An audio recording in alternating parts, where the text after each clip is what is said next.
Traders point அன்பர்களுக்கு சிறப்பு வணக்கம். நம்ம என்ன பண்றோம்னாக்க, இப்போ ஒரு லேர்னிங் வீடியோ தான் இந்த வீடியோ லேர்னிங் வீடியோ தான். இது என்ன அப்படின்னு சொன்னா, அந்த பொட்டன்ஷியல் அப் ட்ரெண்ட் மூவ்மெண்ட்ட கொஞ்சம் ஏர்லியா டிடெக்ட் பண்றதுக்கான ஒரு லாஜிக் நம்ம கிரியேட் பண்றோம்.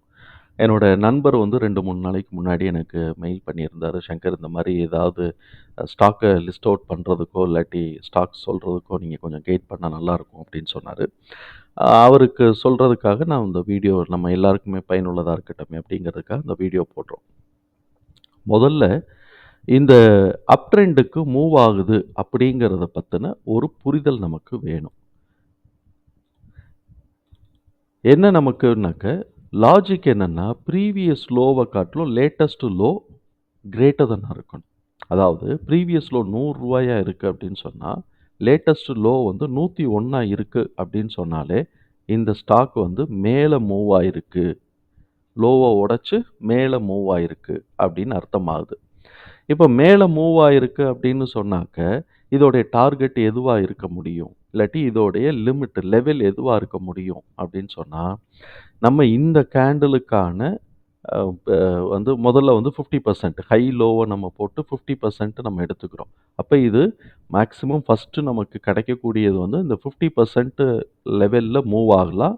இல்லாட்டி 25% ஓட ரிட்டர்ன் ஆகலாம். அது மாரி எது வேணாலும் இருக்கலாம். 23.23 23% ஓடயும் ரிட்டர்ன் ஆகலாம். இல்லாட்டி அத உடைச்சுச்சுன்னா 38 ஆர் 50 ஃபிபனாசி வேல்யூ தான். 50 ஓட ரிட்டர்ன் ஆகலாம். 50ய உடைச்சிருச்சுன்னா 0.618க்கு நம்ம வெயிட் பண்ணணும். 0.618 போயிருச்சு அப்படின்னு சொன்னா, இது இந்த கேண்டிலோட ஹைட் வரைக்கும் மேல போறதுக்கான வாய்ப்புகள் இருக்கு. அதையும் தாண்டி இதோட ஹைய உடைக்குது அப்படின்னு சொன்னாக்க, ப்ரீவியஸ் கேண்டிலோட ஹை இருந்தால் இருந்தால் ப்ரீவியஸ் கேண்டிலோட இதே ஹை 50% அண்ட் ஹையோட ரெஃபரன்ஸ நம்ம போகலாம். அப்படி இல்ல அப்படின்னு சொன்னா, நம்ம ஃபிபனாசில 0.618 நம்ம ரெஃபர் பண்ணி எடுக்கலாம். அப்படி எடுக்கும்போது இது சரியா இருக்கும். ஸோ, அப்ப இப்படி வந்தா தான் இது அப் ட்ரெண்ட் மூவ்மெண்ட்டுக்கா இருக்கும். இந்த ப்ரீவியஸ் கேண்டிலோட ஹைய உடைக்காம ரெட் ஃபார்ம் ஆயி கீழ வருது அப்படின்னு சொன்னாக்க, எகைன் திருப்பி 50% உடைச்சிருச்சுன்னா, திருப்பி இந்த கேண்டிலோட லோ வரைக்குமோ, இல்லாட்டி இந்த கேண்டிலோட லோ வரைக்குமோ வர்றதுக்கு வாய்ப்புகள் இருக்கு. எந்த இடத்துல திரும்புதுன்னு பார்க்கணும். அப்ப நம்ம ட்ரெண்ட் லைன் போட்டுக்கணும். இந்த மாதிரி இருந்தா, செட்டப் இருந்தா மாத்திரம் தான் பைல என்ட்ரி ஆயிட்டு மேல போறதுக்கு வாய்ப்பு இருக்கும். அப்ப டார்கெட்டுங்கிறது ஃபர்ஸ்ட் டார்கெட்டுங்கிறது 50%, செகண்ட் டார்கெட்டு ப்ரீவியஸ் கேண்டிலோட ஹைட். தேர்ட் டார்கெட்டுக்கு இதுக்கு ப்ரீவியஸ் கேண்டில் ரெஃபரன்ஸ் இருந்துச்சுன்னா, அதே மாரி 50% அண்டு அதோட ஹைய நம்ம எடுக்கலாம். அப்படி இல்லைன்னா ஃபிபனாசி 0.161 அது 1.618 தான் நம்ம எடுக்கிறோம். 1.618 ஆர் 618 0.618 எது வேணாலும் நம்ம எடுத்து அந்த வேல்யூவ மார்க் பண்ணி வச்சுட்டு உட்காந்துக்கலாம். இதுதான். சரி, இப்ப இந்த மாரி மூவ்மெண்ட் இருக்கக்கூடிய ஸ்டாக்ஸ நம்ம எப்படி பிக் பண்றது? அப்படிங்கிறது நமக்கு வேணும். அப்பதான் நம்ம சார்ட்டிங்க்ல நம்ம இத எடுக்கணும். சார்ட்டிங்க்ல எடுக்கும்போது, இதுல லாகின் பண்ணிக்கங்க. லாகின் பண்ணிட்டு ஸ்க்ரீனர்ல கிரியேட் ஸ்க்ரீன் அப்படின்னு நம்ம குடுக்குறோம். இப்ப லாஜிக் என்ன? ப்ரீவியஸ் லோவ எப்ப உடைக்குதுன்னு நம்ம பார்க்குறோம். அதுக்கு நம்மளே சில பாராமீட்டர் செட் பண்ணிக்கிறோம். 2 நாளைக்கு முன்னாடி உடைச்சிருக்கா? அப்படின்னு நம்ம பார்க்கணும். ஏன்னா, எப்போ ஒரு புல் கிடைக்குது அப்படின்னு சொன்னா, ஒரு அ லோ கீழ பிரேக்கே ஆகாம அப்படியே லோ ஈக்குவலைஸ் ஆயிட்டே இருக்கு. ஹையும் உடைக்கல, லோவையும் உடைக்கல. ஈக்குவலைஸ் ஆயிட்டு இருக்குன்னா, இது ஒரு மாஸா புல் ஆகுறதுக்கான வாய்ப்புகள் இருக்கு அப்படிங்கிறது தான். இப்ப நம்ம ஃபர்ஸ்ட்டு லோ உடைக்கிறது தான் நம்ம பாராமீட்டர். இத லோவ நம்ம செலக்ட் பண்ணிட்டு, greater than or equal to select பண்ணிட்டு, திருப்பி லோ செலக்ட் பண்ணிக்கிறோம். இப்ப இந்த இடத்துல பார்த்தோம்னா 2த்துலயும் லோன்னு வந்துருச்சா? இப்ப தான் நம்ம என்ன சொல்லப் போறோம், 2 நாளைக்கு முன்னாடி இருக்கக்கூடிய லோ 3 நாளைக்கு முன்னாடி இருக்கக்கூடிய லோவ காட்டிலும் கூட இருக்கணும். இப்ப 2 நாளைக்கு 3 நாளைக்கு முன்னாடி ரூ. 100 இருந்ததுன்னா, 2 நாளைக்கு முன்னாடி ரூ. 100 50 பைசாவோ, ரூ. 101 இருக்கணும். இத நம்ம போட்டோம். ஸோ, அப்ப இது அந்த லோவ பிரேக் பண்ணிருச்சுன்னு அர்த்தமாகுது. இப்ப அடுத்தது என்னன்னா, லோவ பிரேக் பண்ணோனே நம்ம அலர்ட் ஆயிக்கணும். இப்ப அடுத்தது இதே மாரி தான் எழுதப் போறோம். பட் என்னன்னாக்க, நம்ம டேஸ தான் மாத்தப் போறோம். டேஸ மாத்தப் போறதுனால, இந்த இடத்துல இதே சேம் தான் பட் கமாண்டு தான் டே தான் மாற்ற போகிறதுனால இந்த இடத்துல இந்த ப்ளூ கலர் டூப்ளிகேட் இருக்குது பார்த்தீங்களா, இதை கிளிக் பண்ணிவிட்டு இப்போ நமக்கு வந்து இங்கே 2 நாள்னு போட்டோமா, இந்த இடத்துல 1 நாள்னு போட்டுட்டு இந்த 3 வந்து 2ன்னு போட்டுக்க போகிறோம். போட்டுக்கிட்டோம் அப்படின்னு சொன்னோம்னாக்க, இப்போ என்ன ஆகுது, இன்னைக்கு தேதி வெள்ளிக்கிழமைனாக்க வியாழக்கிழமையோட அ இது வந்து லோ வந்து புதன்கிழமையோட லோவ காட்டிலும் கொஞ்சமாவது கூட இருக்கா? அப்ப 2 நாள் எடுத்துக்கிட்டோம். இப்ப நம்ம என்ன பண்ண போறோம், 3வது நாளைக்கு இதே கண்டுபிடிக்க போறதுனால, இதையே அப்படியே காப்பி பண்ணிட்டு, டே low, daily low greater than 1 டே லோ. 1 டே எகோவ காட்டிலும், லோவ காட்டிலும் கிரேட்டர் தென்னா இருக்கா? அப்படின்னு நம்ம செக் பண்ணணும். செக் பண்ணிட்டு இப்ப ரன் ஸ்கேன் குடுத்தோம் அப்படின்னு சொன்னோம்னாக்க, இது வந்து நெறைய காட்டுதா? நெறைய காட்டு. கிட்டத்தட்ட 25 209 ஸ்டாக் வந்து ஃபில்டர் ஆயிருக்கு காட்டுது. இப்ப இத நான் வந்து இவ்வளோ வேண்டாம் எனக்கு நிஃப்டி 50ல தான் வேணும்னாக்க, இந்த இடத்துல கேஷ்ன்னு இருக்கா? இந்த கேஷ் செக்மெண்ட்டுங்கிறத கிளிக் பண்ணோம்னா நிஃப்டி 50. நிஃப்டி 50ய மாத்திரம் கிளிக் பண்ணிட்டு ரன் ஸ்கேன் குடுத்தோம்னாக்க, நமக்கு 1 கிடைக்குது. இல்ல எனக்கு 1 வேண்டாம் கூட வேணும். அப்ப நிஃப்டி 50ல 1 நான் அதே மாரி நிஃப்டி 100ல 1 எடுத்துக்குவோம். 100ல எவ்வளோ கிடைக்குது? 3 கிடைக்குது. ஆனா, இந்த நெகட்டிவ் வேல்யூ இருக்கு அப்படின்னு சொன்னாக்க, அத வாட்ச் பண்ணிக்குவோம். ஏன்னா, அது வந்து இன்னும் வந்து ஃபில்டர் ஆகல. நேத்திக்கு கரெக்ட்டா வந்திருக்கு, இன்னைக்கு கரெக்ட்டா வரல. அப்படிங்கிறது தான் இதோட அர்த்தம். அ அது ஃபில்டர் ஆகல. இன்னைக்கு காலையில ஏறிவிட்டு திருப்பி இறங்கிட்டான் அப்படிங்கிறது சஸ்டெயின் ஆகலைங்கிறது தான் ரெட்ல இருக்கிறது. அத நம்ம வாட்ச் மாத்திரம் நம்ம பண்ணிக்கலாம். அதுக்கப்புறம் என்ன பண்ணலாம், இப்ப வந்து நம்ம வந்து இப்ப நிஃப்டி 100ல வேண்டாம். எனக்கு வந்து இப்ப மந்த் எண்ட் ஆயிருச்சு. அதனால ஸ்மால் கேப் தான் வரும் அப்படின்னு சொன்னோம்னாக்க, இதில ஸ்மால் கேப்ன்னு இல்ல. அதனால மிட் கேப் 50ய போட்டுக்கலாம். போட்டுட்டு நம்ம வந்து பார்த்தோம்னா, மிட் கேப்ல எதுவுமே பிரேக் அவுட் ஆகல. அதனால நிஃப்டி 50ல தான் பிரேக் அவுட் இருக்கு. நிஃப்டி 100ல பிரேக் அவுட் இருக்கு. நிஃப்டி 200ல பிரேக் அவுட் எவ்வளோ காட்டுதுன்னு பார்ப்போம். நிஃப்டி 200ல பார்த்தோம்னா 8 ஸ்டாக் கிடைக்குது. ஸோ, இப்ப நமக்கு வந்து லிமிட் எங்க கிடைக்குதோ அந்த இடம் வரைக்கும் நம்ம வச்சுக்கலாம். இப்ப பார்த்தோம்னா இண்டஸ் டவர்ஸ். இப்ப இதில நம்ம குடுத்திருக்கக்கூடிய பாராமீட்டர்ல மாத்திரம் தான் ஒர்க் ஆகும். சார் அந்த ஸ்டாக் வந்து 7% 8% ஏறிருச்சேன்னாக்க, ஏறுனதெல்லாம் கணக்குல வராது. இனிமே ஏறுறதுக்கு வாய்ப்புள்ளது மாத்திரம் தான் கணக்குல வரும். இப்ப நம்ம பார்த்தோம் அப்படின்னு சொன்னோம்னாக்க, இந்த இந்த இது வந்து இப்ப நான் வந்து என்ன பண்ணியிருக்கிறேன், நிஃப்டி 200 செக்மென்ட்ல எடுத்திருக்கிறோம். இப்ப இண்டஸ் டவர்ஸ் இருக்கு. இப்ப இண்டஸ் டவர்ஸ் 2% ஆல்ரெடி அன்னைக்கு ஏறியிருக்கு. இன்னைக்கு வெள்ளிக்கிழமை ஏறியிருக்கு. இது ஃபர்தரா ஏறுமான்னா, இதோட கிராஃப நம்ம வந்து பார்க்கணும். ஃபர்தரா ஏறுமா அப்படின்னா, இதோட கிராஃப நம்ம பார்க்கணும். இது இன்னும் மேல தட்டிக்கிட்டே தான் போயிட்டுருக்கு. இப்ப ட்ரெண்ட் லைன நம்ம வரைஞ்சிட்டு, மேல நம்ம வந்து இந்த லோலேருந்து 1.618 மேல வந்துருச்சான்னு பார்க்குறோம். இல்லைன்னா நம்ம ஃபண்டமெண்டலாவையும் பார்த்துக்கணும். அதோட லிமிட் நம்ம ஆல்ரெடி நம்ம ஒவ்வொரு நாளும் வீடியோ போடுற மாரி தான். ஃபண்டமெண்டலாவும் பார்த்துக்கணும். பார்த்துட்டு அதோட லிமிட்ட டச் பண்ணிருச்சுன்னா, நம்ம வெயிட் பண்ணணும். கீழ கரெக்ஷனுக்கு வருதான்னு நம்ம ட்ரெண்ட் லைன் போட்டு வெயிட் பண்ணணும். வெயிட் பண்ணா தான் நமக்கு சரியா இருக்கும். சரி. இப்ப இத வந்து பார்த்தோம் அப்படின்னு சொன்னாக்க, இது இது இது மேல கொஞ்சமா இது வந்து இண்டஸ் டவர்ஸ் வந்து 2% ஏறுனா கூட அது இருக்கு. இப்ப கிளாண்ட் ஃபார்மா என்ன பண்ணுதுன்னு பார்ப்போமே. கிளாண்ட் ஃபார்மா என்ன பண்ணியிருக்கு, நெகட்டிவா போயிருக்குன்னு காட்டுது. இது டெய்லில எடுத்துக்கிறோம். டெய்லில எடுத்துக்கிட்டு இந்த ப்ரீவியஸ் லோவ கட் பண்ணிருச்சா அப்ப பார்த்தீங்களா? இந்த இந்த லோ வந்து இந்த லோவ இது லேசா கட் பண்ணிருச்சு. அப்பவே நமக்கு வராது. ஏன்னா இது கட் பண்ணத்தான் செஞ்சிருக்கு. இது அத காட்டிலும் கொஞ்சம் கூட போயிட்டு இதோட ஹைட் எடுத்துருச்சு. இந்த லோவ காட்டிலும் இது கூட போயிருச்சு. இது கீழ இறங்கினா கூட இந்த லோவ இந்த கேண்டில் கட் பண்ணல. இப்ப லிஸ்ட் ஆயிருச்சு. நமக்கு ஒரு 3 நாளைக்கு முன்னாடி இருக்கிற வரைக்கும் அந்த லோவ கட் பண்ணாம லோ கீழ இறங்காம இருக்கிறத லிஸ்ட் பண்ணிருச்சு. லிஸ்ட் பண்ண உடனே, இப்ப நம்ம இத வந்து நம்ம எடுத்துக்கிறோம் அனாலிசிஸ்க்கு. என்ன அனலைசிஸ் பண்ண போறோம்? ட்ரெண்ட் லைன் தான் அனலைஸ் பண்ண போறோம். ட்ரெண்ட் லைனு இதோட சைக்கிள் வந்து பார்த்தோம்னாக்க, இங்கேருந்து ஆரம்பிச்சிருக்கு. இல்லாட்டி நம்ம இந்த ஹைட்டுக்கு எடுத்துக்குவோம். இந்த ஹைட்டுக்கு எடுத்துக்குவோம்.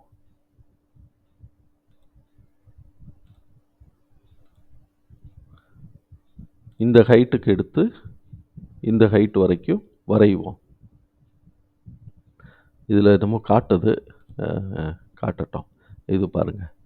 இப்ப வந்து இத டெலீட் பண்ணி விட்டுருவோம். நம்ம எப்ப வேணுமோ அப்ப வரல. அ இது என்னமோ காட்டிக்கிட்டு இருக்கு. அது வரல. அந்த பேராமீட்டருக்குள்ள வரலேங்கிறதுக்காக தான். இதே இது சார்ட் இதுல வந்து ட்ரேடிங் வியூல போனோம்னா, நம்ம இந்த கோட ஈஸியா போட்டுக்கலாம். டெய்லி சார்ட் தானே. ட்ரேடிங் வியூல போனோம்னா, இந்த கோட ஈஸியா போட்டுட்டு, இப்ப இந்த ட்ரெண்ட் லைனோட ஹைட் வரைக்கும் அத உடைச்சா தான் நம்ம மேல போகுது. இல்லைன்னா கீழ இறங்க போகுதுன்னு அர்த்தமாகுது. இப்ப நமக்கு வந்து கிளாண்ட் ஃபார்மா அப்படிங்கிறது திங்கட்கிழமை ட்ரேடுக்கு எந்த அளவுக்கு நமக்கு வாய்ப்பு இருக்கு அப்படிங்கிறதுக்கான இத வந்து அலார்ம குடுத்துருச்சு. அலார்ம குடுத்ததுனால, இத நம்ம வாட்ச் லிஸ்ட்ல நம்ம சேர்த்துக்கலாம். அதே மாதிரி ஜேஎஸ்டபிள்யூ எனர்ஜி இது 0.29 இத நம்ம எடுக்கணுமா வேண்டாமாங்கிறத நம்ம சார்ட் பார்த்தா தான் தெரியும். இப்ப 8 ஸ்டாக் தானே டெய்லி இந்த மாரி 5 ஸ்டாக், 6 ஸ்டாக் வர்றத நம்ம பார்க்கலாம். இப்ப இது ஃபர்தரா மேல ஏறப்போதா இல்லையாங்கிறது நமக்கு தெரியல. ட்ரெண்ட் லைன் இப்படி வரைஞ்சுக்கிறோம். ட்ரெண்ட் லைன பிரேக் பண்ணுச்சுனாக்க கீழ இறங்க போகுது. இல்ல மேல உடைச்சுச்சுனாக்க மேல ஏறப்போகுது. அப்படிங்கிறத நம்ம வந்து புரிஞ்சுக்கலாம். அப்ப இத வாட்ச் பண்ணிக்கலாம். மேல நமக்கு கிடைச்சுச்சுனாக்க என்ட்ரி எடுத்துக்கலாம். இல்ல மேல போய் ஏன் வாங்கணும்? கீழ ரீசெட் ஆகும்போது வாங்கிக்கிறேன் அப்படின்னு நம்ம முடிவு எடுத்துக்கலாம். ஸோ, இப்ப இது வந்து இதுவரைக்கும் டவுன் ட்ரெண்ட்ல வந்துட்டு தான் மேல ஏறிக்கிட்டு இருக்கு. அதனால இது இன்னும் கொஞ்சம் கீழ இறங்குதா? இல்லாட்டி ஃபர்தரா உடைக்குதான்னு பார்ப்போம். ஏன்னா, இது வந்து 0.239 நே லாஸ்ட் ட்ரேடிங்ல மைனஸ்ல வேரியேஷன் கிடைச்சிருக்கு. அதனால நம்ம அத யோசிக்கிறோம். கிளாண்ட் ஃபார்மா 0.05ங்கிறதுனால 0 ஒட்டி இருக்கு. கீழயும் இறங்கலாம், மேலயும் ஏறலாம். பட் வாட்ச் லிஸ்ட்ல சேர்த்துக்கலாம். இந்த மாதிரி இருக்கு. இப்ப மேன்கைண்ட் ஃபார்மா இருக்கு பார்த்தீங்களா? 0.243 வந்திருக்கு. இது அடுத்த வாரத்துக்கு ஏறுறதுக்கு வாய்ப்பு இருக்கும். ஏன்னா, இது ரொம்ப கீழ இறங்கிருச்சு. இது குளோஸ் ஆயிருச்சுன்னு வச்சுக்கோங்க, மேல ஏறுறதுக்கான வாய்ப்பு இருக்கு. இந்த ட்ரெண்ட் லைன உடைச்சுச்சுன்னா கீழ இறங்கிரும். இது ட்ரெண்ட் லைன உடைக்காம, இப்ப இது அடுத்த வாரத்துக்கு மேல ஏறுறதுக்கு வாய்ப்பு இருக்கும். ஏன்னா, இது ரொம்ப கீழ 0.23லாம் குடுத்துருச்சு. அதனால இனிமே ஃபர்தரா இறங்காட்டியும் கூட இவன் உடைச்சு மேல போறான்னாக்க, மேல ஏறுறதுக்கான வாய்ப்பு இருக்கு. இதையும் வாட்ச் லிஸ்ட்ல நம்ம சேர்த்துக்கிறது நல்லது. இந்த மாரி ஜியோ ஃபினான்ஷியல் சர்வீஸ் டவுன் ட்ரெண்டா இருந்துச்சுன்னா, அத நம்ம கன்சிடர் பண்ண வேண்டாம். ஒரு அப் ட்ரெண்டுக்கான மூவ்மெண்ட் குடுத்துச்சு அப்படின்னு சொன்னா, இத கன்சிடர் பண்ணலாம். இப்படி நம்ம வந்து ஒரு சார்ட் இங்க்ல நம்ம போட்டுக்கலாம். ஒரு 2 நாளைக்கு முன்னாடி, 1 நாளைக்கு முன்னாடி, டெய்லி அப்படின்னு எடுத்துக்கலாம். இதையே நான் வந்து என்ன பண்ணியிருக்கிறேன் அப்படின்னு சொன்னாக்க, கொஞ்சம் எக்ஸ்டென்ஷனா நான் வந்து என்ன பண்ணியிருக்கிறேன்னா, Shankar daily movement for swing trading அப்படின்னு சொல்லி நான் போட்டிருக்கிறேன். இதில நான் வந்து என்ன பண்ணியிருக்கிறேன், இந்த கடைசி இதில வந்து ஆவரேஜ் பிரைஸ நான் இதில குடுத்துருக்கிறேன். லாஸ்ட் டேக்கு ஆவரேஜ் பிரைஸ குடுத்துருக்கிறேன். லோன்னு குடுக்காம ஆவரேஜ் பிரைஸ கட் பண்ணிருந்துச்சுன்னா, அத ஸ்டாக் பிக் பண்ணிக்கலான்ட்டு. அதே ஆவரேஜ் பிரைஸ் வந்து 1 ஹவர்ல கட் பண்ணுச்சுன்னா, அன்னைக்கு 1 ஹவர்ல கட் பண்ணாலும் அது நமக்கு ரிஃப்ளெக்ட் ஆகணும்னு சொல்லிட்டு 2 கமாண்ட் நான் அதில எக்ஸ்ட்ராவா ஆட் பண்ணியிருக்கிறேன். இது வந்து பப்ளிக்கா தான் கிடைக்கும். சார்ட் இங்க்ல போயிட்டு Shankar daily movement for swing trading அப்படின்னு போட்டீங்கன்னாக்க, இதில நமக்கு சில ஸ்டாக்ஸ் வந்து கிடைக்கும். இத நான் வந்து சேவ் பண்ணி வச்சுக்கிறேன். சேவ் பண்ணி வச்சுட்டு, நான் வந்து ரன் ஸ்கேன் குடுத்தேன். நமக்கு இப்ப ரன் ஸ்கேன் குடுத்தாக்க கீழ நமக்கு இப்ப 7 ஸ்டாக் காட்டுது. இந்த இத. இப்ப ரன் ஸ்கேன். இதில சிஸ்டம் எரர்லாம் வரும். 8 காட்டுது, 7 காட்டும். இத மாரிலாம் இருக்கும். இப்ப இதெல்லாம் வந்து பார்த்தோம்னா, டாடா கன்சியூமர் ப்ராடக்ட் மேல ஏறிட்டு இறங்கிக்கிட்டு இருக்கிறானான்னு தெரியாது. ஆனா, அது வந்து நமக்கு குடுத்த பாராமீட்டர அது காட்டிரும். ஆனா, மேல ஏறிட்டு இறங்கிக்கிட்டு இருக்கா, இல்லையாங்கிறத பத்தி நமக்கு தெரியாது. அதனால நம்ம வந்து இந்த மாரி காட்டுச்சு அப்படின்னு சொன்னா, ஒவ்வொரு ஸ்டாக்கையும் நம்ம வந்து அனலைஸ் பண்ணி தான் ஆகணும். அதுக்கு நம்ம இப்போதைக்கு சொல்யூஷன் இல்ல. இப்ப நம்ம வந்து டாடா கன்சியூமர் என்ன நடக்குதுன்னு பார்ப்போம்.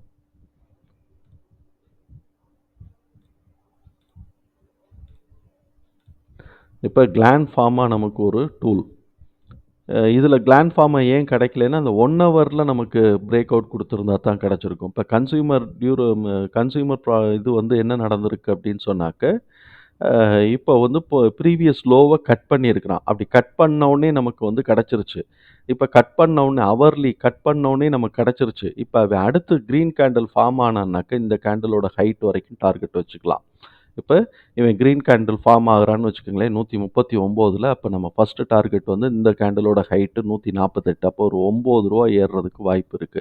அத உடைச்சு போனான்னாக்க இந்த சைக்கிளோட ஹைட் 155 அப்படின்னு நம்ம எடுத்துக்கலாம். இல்லாட்டி இதோடைய லோ 152 அப்படின்னு நம்ம வந்து எடுத்துக்கலாம். அப்படி எடுத்துக்கிட்டு நம்ம இத ஃபாலோ பண்ணிக்கிறதுக்கு வாய்ப்புகள் இருக்கும். இது நமக்கு ஒரு டூல்.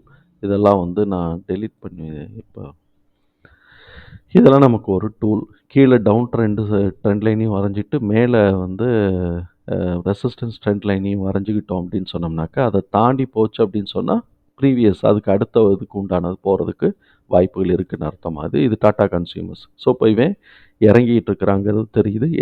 இறக்கத்தில் ஒரு கரெக்ஷன். சரி, இப்போ இவன் இந்த பவர் கிரிட் என்ன பண்ணுறான்னு பார்ப்போம். ஏன்னா 0.55க்கு மேலே வந்திருக்கிறான் பாருங்க. அதனால பவர் கிரிட்டை பார்த்தோம் அப்படின்னு சொன்னாக்க, இவனும் அதே தான் டவுனுக்குள்ள இறங்கிக்கிட்டு இருக்கிறான். கரெக்ஷன் வந்துட்டு இருக்கிறான். இது ஃபர்தராக ஏற போகிறானா இல்லையான்னு தெரியல. ஆனால் அலார்ம் எடுத்துக்கிச்சு. வாட்ச் லிஸ்ட்டில் அலார்ம் எடுத்துக்கிச்சு. ஸோ இப்போ இந்த மாதிரி நம்ம வந்து பார்த்துக்கலாம். நான் இதையும் ஸ்டோர் பண்ணுறேன், சேவ் பண்ணி வைக்கிறேன். சேவ் த ஸ்க்ரீன் வந்து ஷங்கர்னு நான் சேர்த்துடுறேன். அப்போ நமக்கு கொஞ்சம் ஈஸியாக இருக்கும். ஷங்கர் டெய்லி மூமெண்ட் பிக் அப்படின்னு நான் சொல்லி கொடுக்குறேன். இதையே நான் வந்து டிஸ்கிரிப்ஷன்லேயும் போட்டுடுறேன். புல்லிஷ் ஸ்கேனில் நான் சேர்த்துடுறேன். புல்லிஷ் ஸ்கேனில் போனால் இது கிடைக்கும். ஸோ இப்போ ரெண்டுத்துக்குள்ளே எது வருதோ யூஸ் பண்ணிக்கலாம். நீங்களே இதே மாதிரி போட்டு உங்கள் பேரில் சேவ் பண்ணி வச்சுக்கிறீங்கன்னாலும் அதுவும் வெல் அண்ட் குட். ஸோ இப்போ எப்படி ஆப்ஷனோ அதை நம்ம வந்து பார்த்துக்கலாம். தகவல் நமக்கு பயனுள்ளதாக இருக்கும்னு நான் நம்புகிறேன். தகவல் பயனுள்ளதாக இருந்ததுன்னா சங்கருக்கு ரொம்ப சந்தோஷம்தான். நம்மளை ஆதரிக்கிற அனைத்து நல்ல உள்ளங்களுக்கும் நன்றி. வாழ்க வளமுடன்.